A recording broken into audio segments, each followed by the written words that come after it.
There is a phase in the life of the empath that does not arrive with an announcement, is not marked by an external event, and does not depend on anyone's recognition, but transforms everything inside in a deep and definitive way. For a long time, you believed that your sensitivity was a difficult weight to carry, that feeling too much was an excess, that perceiving nuances invisible to others was a silent burden. You've tried to adjust, you've tried to tone down the intensity of what you feel, you've tried to live as if your soul can be molded to fit expectations that were never meant for you. Over the years, the pain was not necessarily noisy, but constant. A feeling of displacement, as if you were always one step out of the rhythm of the world. You wondered why relationships seemed to require you to reduce yourself, why your depth seemed to be frightening, why your need for truth created distance. Without realizing it, he began to walk inwards, not out of rejection, but out of the need to breathe spiritually. It is in this silent movement that something begins to mature. The empath stops trying to be understood at any cost and begins to desire internal coherence.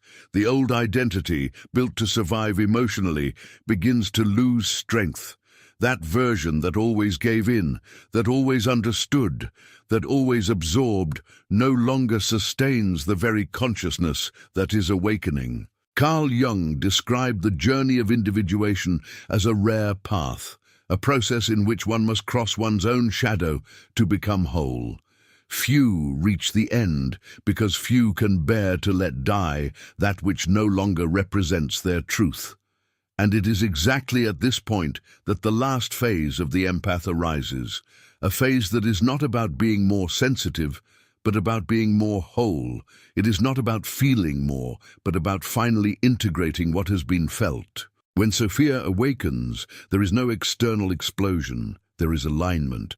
There is no social triumph, there is inner reconciliation. The empath understands that his pain was not punishment, it was preparation, that his loneliness was not failure, it was refinement, and that his rarity was never a mistake, it was a silent call to a truer identity. This is the stage that few reach because it requires courage to let go of the old version of yourself. It requires accepting that there is no return to the previous way of living, and at the same time, it brings a sense of well-being that does not depend on circumstances, a peace that is born of integration, a quiet strength that does not need to prove anything.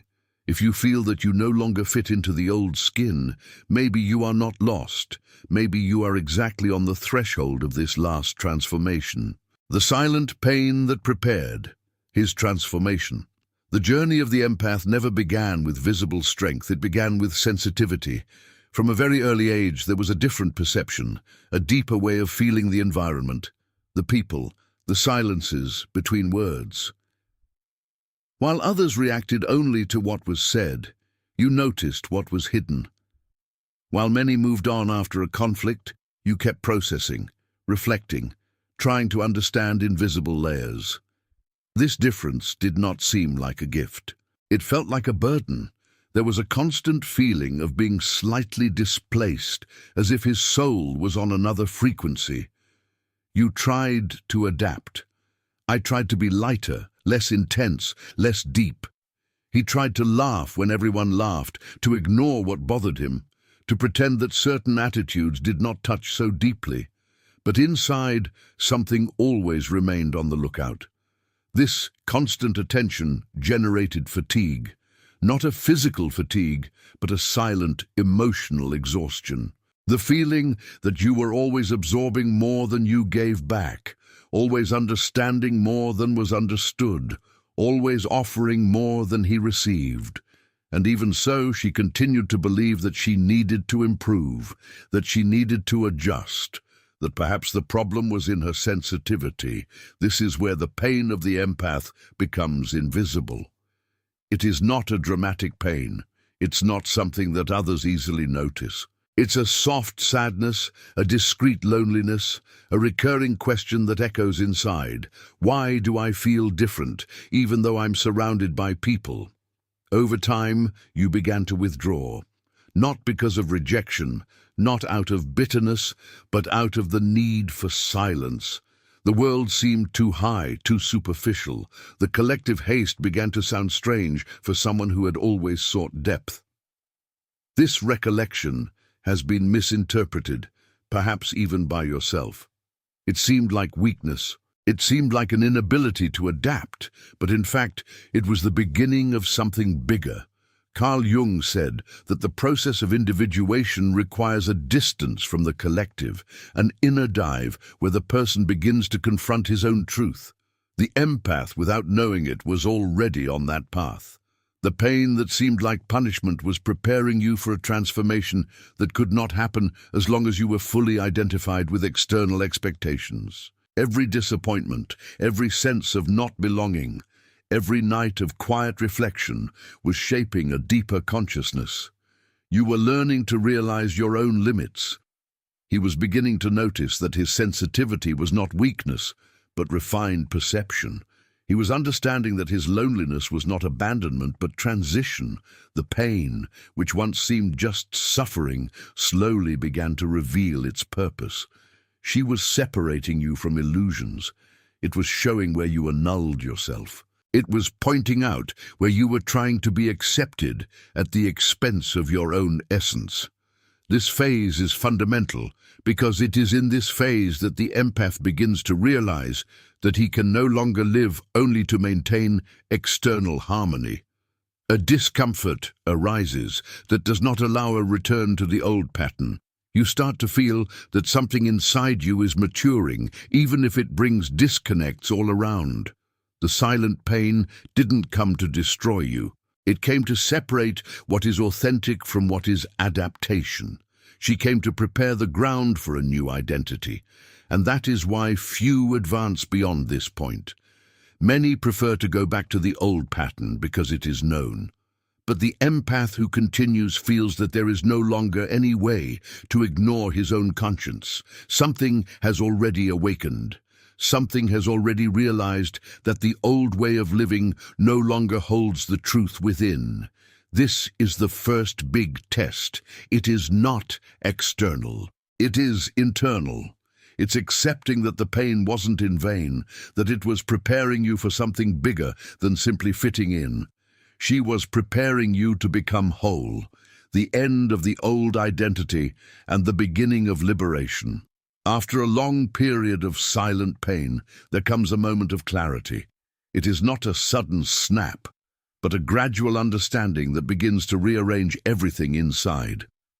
You realize that you can no longer continue living in the same way. That identity that was built to survive emotionally begins to feel cramped, limited, incoherent with what you have become. For a long time, you were the one who understood everyone, which welcomed, which he forgave quickly, which justified the behavior of others to maintain bonds. You believed that this was your essence, that being an empath meant always enduring more, understanding more, giving in more. But something is beginning to change. You start to notice that this version of you was based on subtle fear of losing connections, fear of being seen as cold, fear of disappointing, fear of not being loved if it were totally true. This perception does not bring guilt, it brings lucidity. You understand that your old identity was an adaptation strategy. It was needed at some point. She protected you. But now, it no longer represents who you are. This is symbolic death. It's not dramatic. It does not involve confrontations. It does not involve public statements. It's an internal process where you start to draw energy from old patterns. You start saying no to yourself when you try to repeat behaviors that no longer make sense. You begin to move away from environments that drain your peace, even if no one fully understands it. This phase can generate insecurity because the old self was known. He knew how to act. He knew how to please. He knew how to avoid conflicts. But the new self is still forming. He does not seek to please, he seeks coherence. He does not seek approval, he seeks truth. Carl Jung taught that individuation requires us to abandon the masks we wear in order to be accepted. The empath, when entering this phase, realizes that many of his attitudes were subtle masks, not false but incomplete. It wasn't being whole, it was being functional. Liberation begins when you decide that functional is not enough. You start to love your company differently, not as an escape from the world, but as a reunion with oneself. Silence ceases to be empty and becomes fertile space. Loneliness ceases to be a threat and becomes a conscious choice.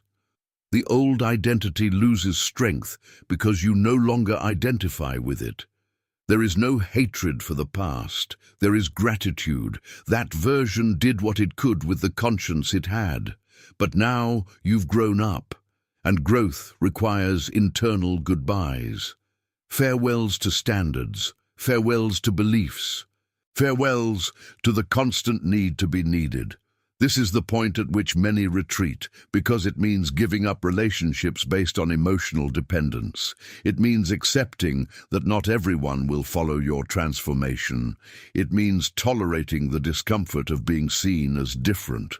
But the empath who reaches this stage feels something new emerging, a quiet stability, a sense of alignment, a self-love that is not selfishness, but recognition.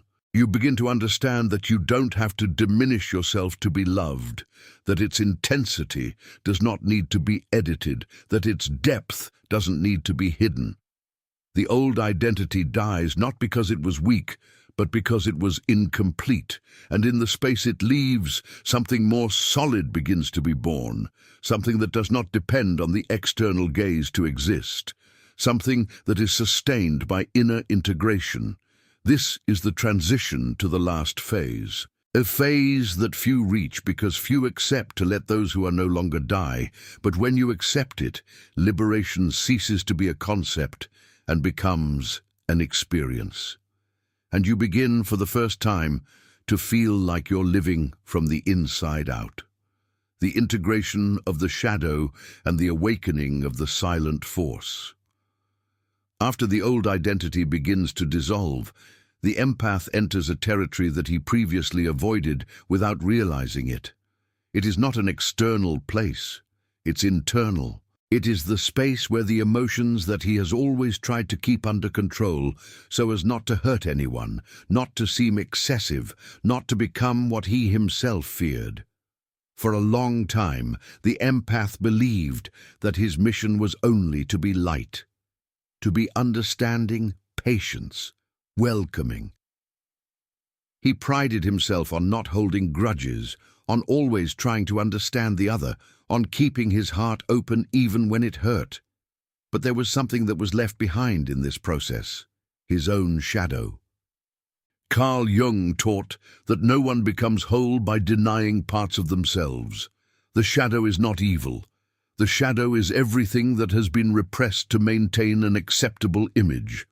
In the empath, this shadow can be the anger never expressed, the limit never imposed, the desire to put oneself first without guilt. When the transformation deepens, the empath begins to realize that their strength will not come only from light, but from integration. He realizes that avoiding discomfort has kept him stuck with an incomplete version of himself. He understands that his softness needs structure, that his empathy needs firmness, that his kindness needs awareness. This is a delicate moment, because integrating the shadow means admitting that you also feel indignation, who also gets tired, who can also move away. And for years you may have believed that acknowledging this would make you cold or selfish, but the opposite happens. When you look at your own shadow honestly, it ceases to act in the unconscious. She stops controlling her reactions in a subtle way. You start to choose instead of reacting. You begin to notice when you are giving in out of love and when you are giving in out of fear. The integrated shadow does not destroy your empathic essence, it strengthens it. You start to feel without getting lost, to understand without cancelling oneself, to love without abandoning yourself. This change is almost imperceptible to outsiders, but it is profound for those who live it. A stability arises that did not exist before, a serenity that does not depend on approval. You no longer fear being misunderstood. You no longer need to explain every decision to be accepted. There is a new tranquility, a sense that you are whole, even if the world does not fully understand your transformation. This is the silent force. It is not aggressive. It is not defensive. It is conscious. The empath who integrates his shadow stops seeking constant validation. It does not harden but structures itself. It does not close but is centered. He understands that being rare does not mean being fragile. It means having crossed layers that few have had the courage to cross. And this crossing changes its presence. People perceive something different, even if they don't know how to explain it. There's less anxiety in your eyes. There is less urgency in your energy. There is more stillness, more alignment. You're no longer trying to prove your worth because it's already been recognized internally. This phase is decisive because it marks the transition between unstructured sensitivity and integrated consciousness. It is the point at which the empath stops defining himself only by the pain he felt and starts to define himself by the strength he has developed. Few get here because few accept to look inside without masks. Few can stand the vulnerability of admitting that they also have limits. But those who go through this stage begin to experience something that does not depend on the external, a serene confidence. And that confidence sets the stage for the final awakening. When Sophia awakens, the rise of no return. After the pain acknowledged, the old identity left behind, and the shadow integrated, something begins to bloom, almost imperceptibly. It is not euphoria. It's not an emotional outburst. It is a quiet understanding that reorganizes your entire perception of yourself. Sophia awakens as an inner alignment. You start to feel like you're at home within yourself. There is no longer the constant feeling of inadequacy. There is no urgency to be seen, understood, or validated. You have already recognized yourself, and this recognition is enough. The last phase of the empath is not about becoming extraordinary in the eyes of the world. It's about becoming true to one's own eyes. That's when you realize that your journey was never about saving everyone around, but about stopping abandoning yourself. There is a new lightness. You don't have to explain yourself so much anymore. You don't have to make an effort to fit anymore. You no longer need to lower your intensity so as not to bother. You simply exist naturally, and this naturalness is liberating. Carl Jung said that individuation is the process of becoming who you really are. When Sophia awakens, the empath understands it not as a concept, but as a living experience.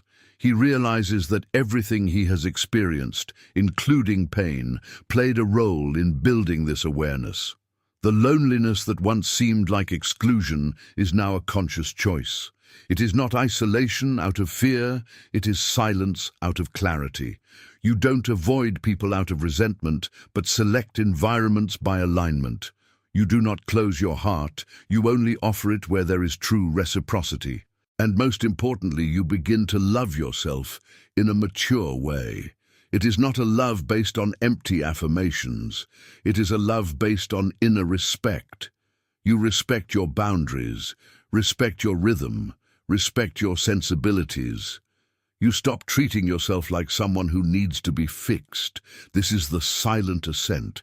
There is no public announcement. There is no transformation visible to everyone. But there is an irreversible change. You can no longer go back to being the old version that annulled itself to maintain harmony. He can no longer pretend that he does not understand what he feels. He can no longer ignore his own truth. Sophia represents the union between sensitivity and wisdom, between emotion and consciousness, between light and shadow. It is the phase in which the empath stops fighting against himself and starts to walk in coherence with his essence. Few reach this stage because it requires going through everything that is uncomfortable. It requires losing old references. It requires accepting that its rarity can drive away those who do not vibrate at the same depth. But at the same time, it brings a peace that does not depend on the number of people around. You no longer feel lost. He no longer seeks outside what he has found inside. He is no longer defined by the pain he has experienced, but by the consciousness he has built. This is the last phase, not because growth ends, but because the search ends.